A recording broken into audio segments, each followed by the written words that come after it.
The recent political climate between Armenia and Azerbaijan has taken another sharp turn, escalating tensions that have gripped the South Caucasus for decades.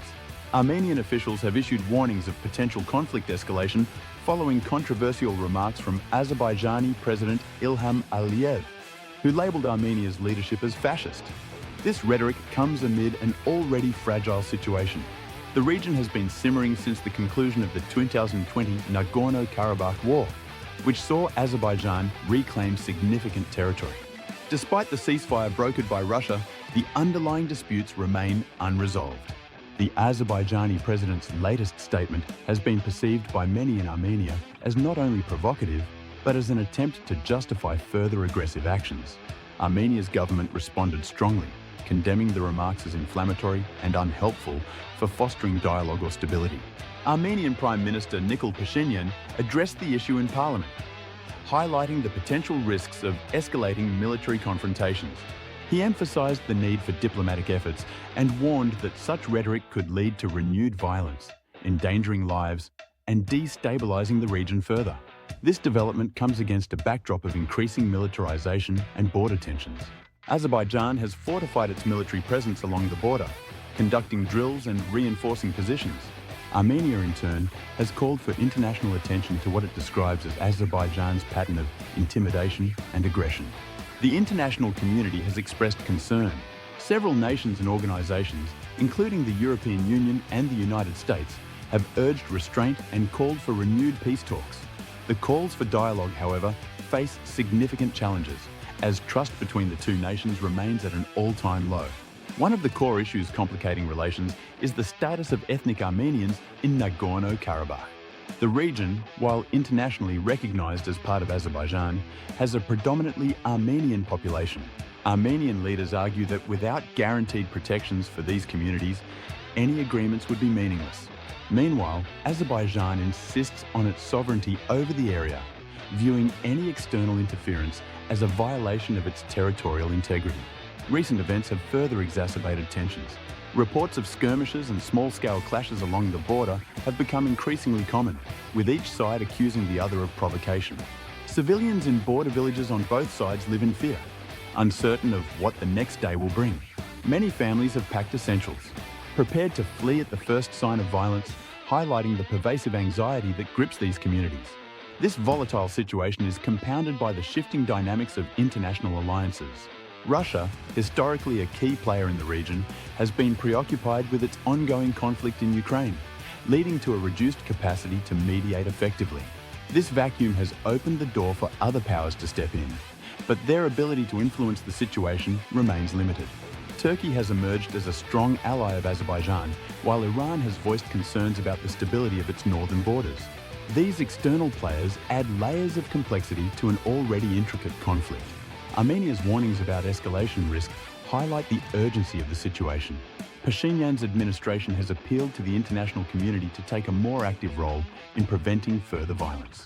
This includes calls for monitoring missions and increased diplomatic engagement to hold Azerbaijan accountable for its actions. Yerevan has also sought closer ties with Western powers, viewing them as potential counterbalances to Azerbaijan's growing influence in the region. Azerbaijan, however, has dismissed these warnings, accusing Armenia of using alarmist rhetoric to gain international sympathy. President Aliyev's administration has doubled down on its stance, framing Azerbaijan as the victim of decades of aggression and territorial occupation. This narrative resonates strongly with many Azerbaijanis, who view the reclamation of territory in 2020 as a long overdue correction of historical injustices. The Azerbaijani government has also highlighted its investments in rebuilding the reclaimed territories, showcasing infrastructure projects as symbols of progress and sovereignty. As tensions continue to mount, the people of both nations are left grappling with the human cost of this enduring conflict. Families separated by war, communities torn apart by displacement, and the persistent fear of violence cast long shadows over daily life. In Nagorno-Karabakh, ethnic Armenians face a precarious future, unsure of whether their lives will be governed by peace or upheaval. Stories from the region reveal the emotional toll. Parents struggling to explain the situation to their children, elderly residents reluctant to leave their ancestral homes, and young people yearning for a stable future. While leaders exchange accusations and rhetoric, the path to peace seems as elusive as ever. Yet without decisive action, the risk of another devastating conflict looms large. The question remains, will the international community step up to mediate and prevent further escalation? Or will the region once again be consumed by war? The historical context further complicates the present. Nagorno-Karabakh has long been a symbol of cultural and national identity for Armenians, while Azerbaijan views it as an inseparable part of its territory. These deeply entrenched narratives make compromise incredibly challenging.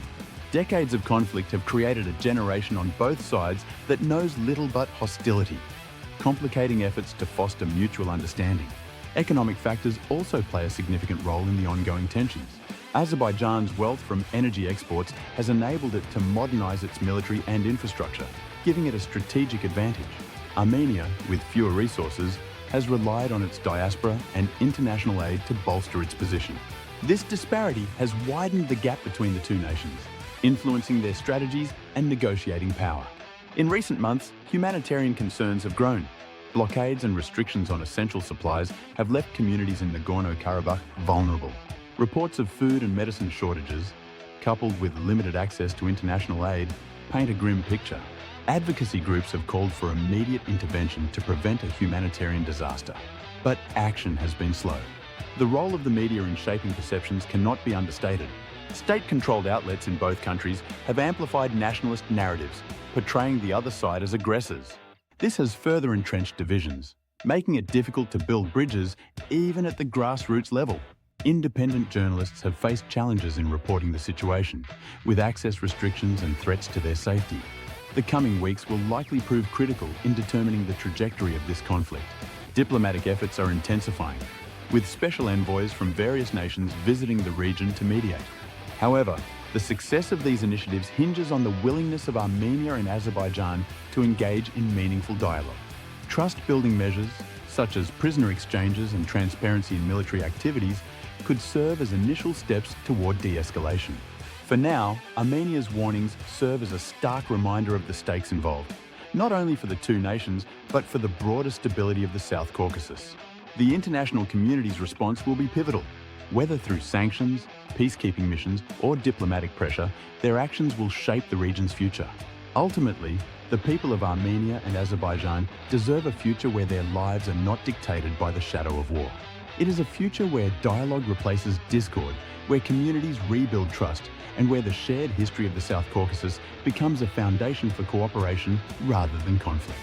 Achieving this vision will require courage, compromise, and a commitment to peace that transcends borders and generations.